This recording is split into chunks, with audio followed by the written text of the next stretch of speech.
힘들다고 중2 되면서 밀려드는 수행평가에 때때려 보는 시험이 얼마나 힘든지 알기나 해? 엄마는 알지도 못하면서 공부하라는 말밖에 안 하잖아. 학교랑 학원에서 이 시간까지 얼마나 꾹 참고 공부하는데 공부, 공부, 공부 지겨워 죽겠다고.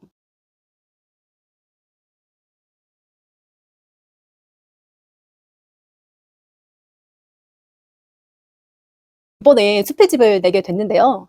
수필집을 내게 된 이유라 하면 사춘기 아이들을 키우는 엄마 이야기가 잘 없더라고요.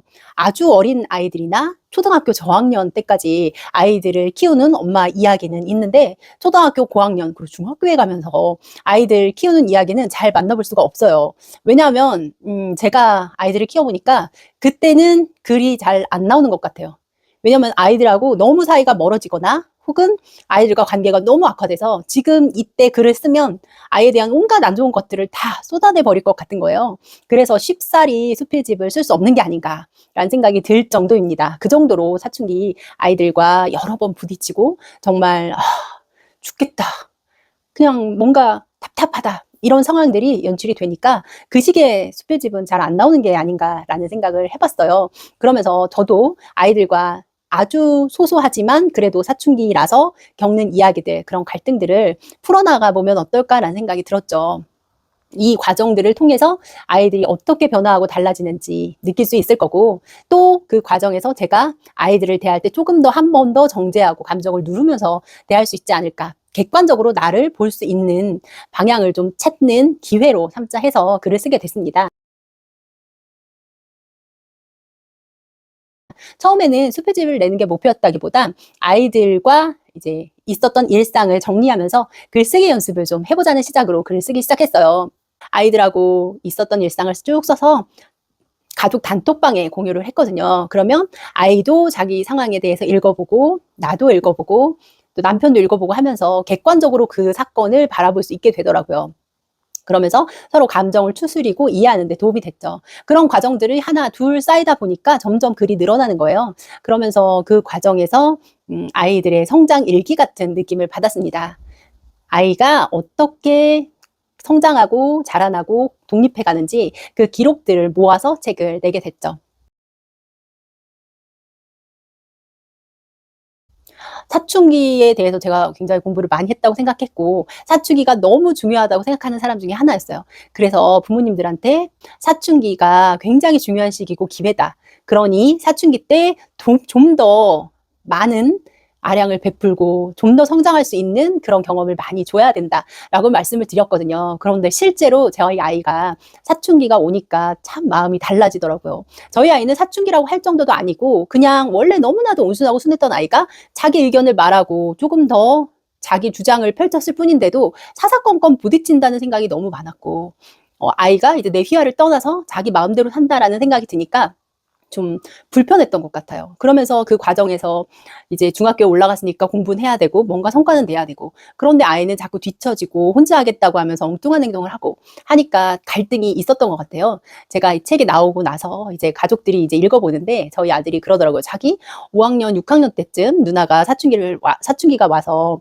엄마가 늘 화내고 부딪히고 싸웠던 때 너무너무 괴로웠다. 싸우는 소리를 들으면 그냥 자는 척을 하는 적도 많았다라고 할 정도로 소소하지만 갈등이 있었어요. 너무나 쉽게 사춘기에 아이들을 이해하시고 더 부드럽게 포근하게 받아주세요라고 얘기했던 건 아닌가라고 반성하는 부분도 생겼습니다. 왜냐면 제가 막상 아이 사춘기를 맞이하고 보니까 '아 이게 쉬운 게 아니구나. 정말 사리가 나올 정도로 많이 참고 인내해야 되는 거구나.'라는 생각이 들면서 그런 부분들을 제가 이해하고 또 공부하는 데 바탕이 되었던 것 같아요. 사춘기를 어떻게 지나는 걸까 궁금하신 분들이 많을 텐데 '우리 아이만 이런가? 내가 아이를 잘못 키웠나?' 라는 생각이 들 때가 많단 말이죠. 그럴 때 '다른 집 사춘기는 어떻지?'라고 살짝 들여다보는 기분으로 읽으시면 좋을 것 같아요. 엄치나 엄친딸이라고 하잖아요. 남의 집 아이들은 아무 문제가 없고 전혀 갈등도 없고 엄마가 하라는 대로 잘 따라하는 것 같다는 착각을 하면서 삽니다. 그런데 실제 그 아이의 24시간을 다 들여다본 게 아니잖아요. 그 가족의 낱낱을 본 게 아니기 때문에 그 가족 내에서는 어떤 갈등이 있고 어떤 어려움이 있는지는 사실 모르는 거예요. 우리가 밖에 나가서 옆집 엄마나 다른 사람들한테 우리 아이 험담을 하거나 우리 가족이 정말 리얼하게 싸웠던 이야기들을 하지는 않잖아요. 왠지 부끄럽고 조금 더 화목한 가족으로 보이고 싶잖아요.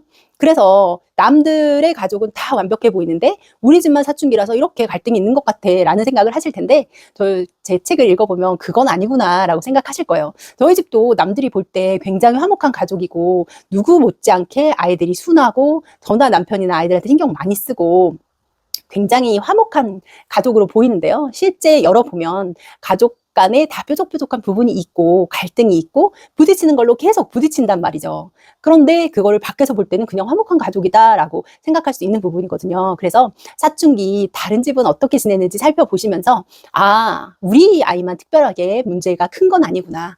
또 사춘기라는 게 대체로 이렇게 흘러가는구나 라는 거를 이해하시는 데 좀 도움이 됐으면 좋겠어요. 아마 공감 가는 부분이 많지 않을까라는 생각이 듭니다. 엄마 하면 모두 다 그런 얘기 하잖아요. 아이가 깨어있을 때는 화내고 윽박 지르고 막 뭐라고 하고 그랬는데 아기가 자고 나면 눈물을 흘리면서 반성하는 것, 그게 엄마죠. 또 아이가 어렸을 때는 아이를 재워놓고 너무 피곤한데도 새벽에 자지 않고 TV를 보거나 유튜브 보면서 내 생활, 내 시간을 갖고 싶어하는 엄마 마음 다 똑같잖아요. 사춘기 엄마도 마찬가지입니다. 나만 이렇게 겪는 어려움이 아니고 나만 혼란스럽고 아, 자식을 난 잘못 키운 것 같아, 뭔가 새로 시작해야 될 것 같아 라는 답답함을 나 혼자서만 느끼는 게 아니라는 것을 책을 보면 공감할 수 있지 않을까 싶습니다.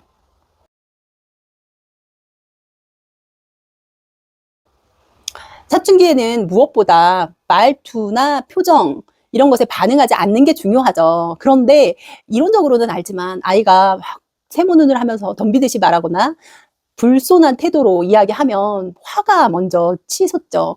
그러면서 "너는 그게 태도가 뭐야?" 라는 이야기부터 시작해서 오히려 갈등이 촉발되는 경우가 참 많은 것 같아요. 그래서 저도 그러지 말아야지 하는데도 계속 그것 때문에 부딪히는 경우가 많거든요. 지난 주말에도 저희 아들이 이제 누나한테 잔소리를 하는 거예요. 그래서 제가 내가 하는 잔소리는 괜찮지만 너는 누나한테 잔소리하지 마라. 누나한테 함부로 대하지 마라." 그런 얘기를 하면서 저도 이제 잔소리를 했더니 아이가 너무 화를 내는 거예요. 그러면서 나는 엄마가 3마디 잔소리할 때 나는 1마디만 곁들였을 뿐인데 그걸 가지고 계속 잔소리를 하면서 "너는 태도가 불손하다. 너가 외출할 때는 너무 피곤하다. 너는 사춘기라서 너무 불손한 태도를 갖고 있다."라는 말을 계속하니까 대화를 더 이상 하기 싫다라는 얘기를 하더라고요. 이제 둘째도 사춘기 시작을 하면서 '이건 뭐지?' 라는 생각이 이제 드는 행동들이 나오는데, 그럼에도 불구하고 아이는 오히려 "너가 사춘기니까 이런 행동을 하지."라고 지적하는 것이 기분이 상한다는 거예요. 그래서 제가 부드러운 말투로 그랬어 라고 얘기를 해주면 아이한테 오는 피드백도 당연히 부드러울 수밖에 없더라는 겁니다. 그래서 그런 제가 좌충우돌 하면서 부딪히는 이야기들을 읽으시다 보면 아, 좀 '내 태도에 문제가 있었나?' 라는 생각도 드실 거고, '나도 이런 에피소드가 있었는데 내가 아이한테 혹시 상처를 준 건 아니었나?' 되돌아보는 좀 시점이 되지 않을까라는 생각을 하게 됩니다. 특별한 가족은 사실 잘 없는 것 같아요. 모두 다 비슷한 과정과 감정을 겪으면서 아이도 성장하고 거기서 부모도 나아가는 모습을 갖게 될 텐데요. 타산지석이라고 하잖아요. 남의 이야기를 읽으면서 '그래, 맞아. 사춘기는 그렇게 지나가는구나.' 라고 공감과 위로를 좀 받으셨으면 좋겠고요. 또 아직 사춘기가 안 온 친구들은 '아, 이렇게 사춘기를 겪어나가는구나.' 혹은 사춘기를 다 지내고 난 부모님들은 '맞아. 그때 그랬었지. 우리 아이도 그런 일이 있었지.' 라고 생각하시면서 아이와의 추억을 또 되새겨 보시는 그런 시간도 되지 않을까 싶어요. 무엇보다도 기억에 남는 에피소드는 아이가 중학교에 처음 들어가서 시험을 보는데 시험 공부를 안 하고 밤새 소설을 읽었던 일인 것 같아요. 제가 첫 시험을 준비하면서 제 친구들한테 "어떻게 해야 돼? 중학생이 첫 시험을 보는데." 그랬더니 제 친구들은 뭐 대학생, 고등학생을 키우는 아이들이어서 "중2 시험은 혼자 하게 내버려 둬. 거기서 한번 망가져 봐야 '아, 내 위치가 이거구나.'라고 아이가 딱 깨달으면서 '그치, 해야겠다.'라는 생각이 드니까 '그렇게 한 번은 망가뜨리게 놔둬 봐. 본인한테 100% 맞춰 봐.'라는 얘기를 했었어요. 그래서 제가 아이한테 진짜 잔소리 하나도 안 하고 "네가 알아서 해 봐."라고 학원도 안 다니는 아이한테 맡겼거든요. 그랬더니 아이는 신이 났죠. 그러면서 이제 공부하는 척 조금 하다가 이북을 본 거예요. 이북이 너무 재밌었던 거죠. 좋아하는 추리 소설을 읽기 시작하면서 밤새 추리 소설을 읽었어요. 그러니 어떻겠어요. 그다음 날 아침에 일어나서 정신을 못 차리더라고요. 그래서 제가 너무 걱정이 되는 거예요. 아이가 잠을 못 자서, 시험도 시험이지만. 그래서 "아, 어떡해. 너무 힘들겠다. 가서 인제 시험 보고 와서 다시 자라."라고 얘기를 했어요. 시험은 대충 봤죠. 이제 잠을 제대로 안 잔 상태였기 때문에 제대로 된 점수가 나올 수가 없었을 거예요. 그리고 이제 그다음 날 시험 준비를 하는데 아이를 그냥 내버려 뒀더니 아이가 또 밤새 글을 읽은 거예요. 그 다음날 제가 새벽에 잠이 안 오더라고요. '이게 과연 맞는 일인가?'라는 생각이 들었어요. 그래서 아이한테 일어나라고 막 깨웠습니다. "너 수학 시험을 오늘 보는 날인데 이렇게 공부를 안 하고 너가 밤새 책을 읽었다. 그러니 너가 밤새 책을 읽은 것에 대해서 너는 책임을 져라." 그래서 아이를 깨워서 그 새벽에 일어나서 몇십 분이라도 공부를 해서 학교에 가게 했어요. 그러면서 '내가 아이를 정말 잘못 키웠구나.'라는 생각이 들더라고요. 아이가 자기 행동에 대해서 본인이 책임을 질 줄 알아야 되는데 오로지 아이가 피곤할 걱정만 했던 거죠. 그런데 돌이켜 생각해 보니 아이가 자기가 밤새 책을 읽었잖아요. 밤을 새고 책을 읽은 것에 대한 책임을 이 아이는 져야 되는 연습을 안 했던 거죠. 그게 딱 빠져 있던 거예요. 그래서 다시 마음을 다잡고 '모든 나의 육아의 방향이 틀렸다.'라는 생각을 하면서 다시 아이를 깨워서 공부를 시켜서 보냈던 기억이 있습니다. 그 일화도 담겨 있는데 아이를 제대로 나는 키우고 있다고 생각했는데 '뭔가 방향이 잘못됐다.'라는 생각이 툭 머리를 치면서 느꼈던 감정들을 적었는데요. 아마 좀 공감이 되시는 내용이 아닐까. 또 저희 아이는 잠을 안 자서 저랑 너무너무 부딪혔거든요. 무엇보다도 잠을 늦게 자서 계속 부딪히는 거예요. 아이가 체력도 약하고 그래서 좀 빨리빨리 잤으면 좋겠는데 아이가 잔다고 약속해 놓고 1 시, 2 시, 3 시까지 계속 안 자면서 몰래 숨어서 유튜브 보고 핸드폰 하고 뭐 이거 비단 저희 아이만의 이야기는 아닐 거예요. 그래서 그런 에피소드들 가운데서 아이랑 어떻게 부딪혔는지, 아이가 얼마나 저를 많이 속였는지, 그때마다 제가 얼마나 분노했는지, 그리고 결국 핸드폰을 뺏었다 줬다 잠갔다 풀었다 하면서 얼마나 많은 갈등을 겪었는지 그런 일화들이 또 나오면서 공감이 되시지 않을까라는 생각이 듭니다.